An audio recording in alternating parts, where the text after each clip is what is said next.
Hello दोस्तों, मैं हूं आपका दोस्त एडवोकेट शिवेंद्र प्रताप सिंह। आज हम बात करेंगे, अगर आपका पैसा आपके अकाउंट से किसी दूसरे अकाउंट में चला जाए और गलती से चला जाए तो आपको क्या करना चाहिए। आज की लाइफ क्या हो गई है कि सारा काम ऑनलाइन हो गया है।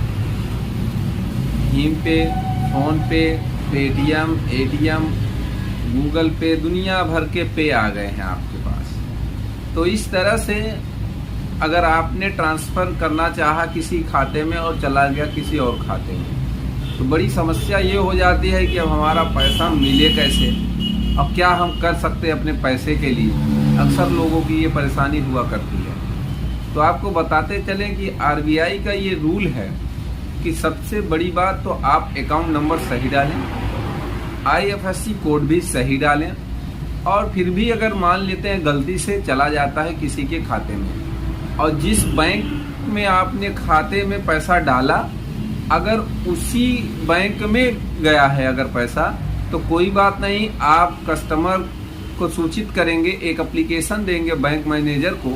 अगर बैंक मैनेजर सूचित करेगा कस्टमर को और कस्टमर से पूछा जाएगा कि भाई आपके खाते में ये खाते से पैसा चला गया है कि आप क्या कहते हैं, तो अगर सेटलमेंट हो जाता है, ट्रांजैक्शन आईडी भी बैंक मैनेजर को आप दे दीजिए। 1 सप्ताह के अंदर एप्लीकेशन आपको देना होगा, तो बैंक मैनेजर आपका पैसा वापस करा देता है। दूसरी शर्त ये हो गई कि अगर ट्रांसफर करते समय पैसा किसी और बैंक में चला गया, मतलब ये कि जहां पे आपका खाता है ही नहीं या जिस बैंक में आपका खाता है उसके अलावा किसी बैंक में अगर पैसा चला गया, तो उस कंडीशन में फिर क्या होने वाला है। तो आपको तुरंत एफआईआर दर्ज करानी पड़ेगी, पुलिस के पास जाके ट्रांजैक्शन आईडी देनी होगी कि साहब इस कारण से ये ट्रांजैक्शन आईडी है हमारा, इस अकाउंट में या इस बैंक के खाते में ये मेरा पैसा इतना चला गया है मिस्टेक से। तो एफआईआर दर्ज होगी। 1 महीने का समय रहता है, जो पुलिसकर्मी होंगे, अधिकारी होंगे, आईओ होगा, उसमें वो जांच करेगा। और सेम प्रक्रिया वहाँ भी करना है, आपको जाना पड़ेगा।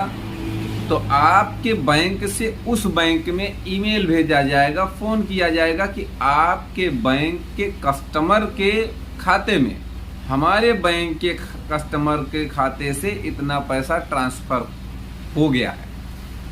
तो वो बैंक वाले उस कस्टमर के पास फ़ोन करेंगे, ईमेल करेंगे कि भाई ये बात है, आके देख लो, समझ लो, दे जाओ उनका पैसा।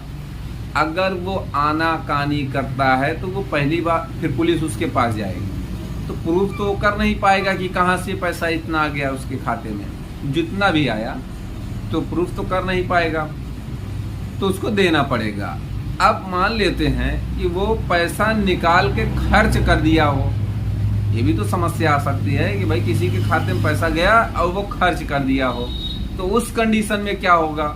तो आपको बताते चलें कि उस कंडीशन में पुलिस अपनी कार्रवाई करेगी और फिर उसको जेल भी जाना पड़ सकता है, डबल पैसा भी देना पड़ सकता है, जुर्माना भी देना पड़ सकता है। तो उम्मीद करता हूं कि इस जानकारी के बाद पहली बात तो आप पैसा भेजते समय बहुत सावधानी बरतेंगे। दूसरी बात ये कि अगर जिसके खाते में आ गया पैसा, मैं उसकी बात कर रहा हूँ, गलती से मिस्टेक से किसी का पैसा आ जाता है तो आप वापस करने में कोई भी तरह की हीला हवाली अर्थात आनाकानी नहीं करेंगे। भाई किसी दूसरे का पैसा आपको मिट्टी समान समझना चाहिए। कहा भी गया है कि कोई मतलब नहीं, अपने धन से सुखी होइए, दूसरे के धन से नहीं। गलती से किसी का आ गया वो पैसा, पता नहीं किस टाइप का था, कितना जरूरी था उसके लिए, किस काम के लिए वो व्यक्ति रखा था, तो उसका पैसा वापस कर दें। उम्मीद करता हूँ, आशा करता हूँ आज की जानकारी आपको पसंद आई होगी। अगर जानकारी पसंद आई तो वीडियो को लाइक करिए, शेयर करिए। यूट्यूब चैनल SP 72 कानून प्रयागराज को जरूर सब्सक्राइब करिए।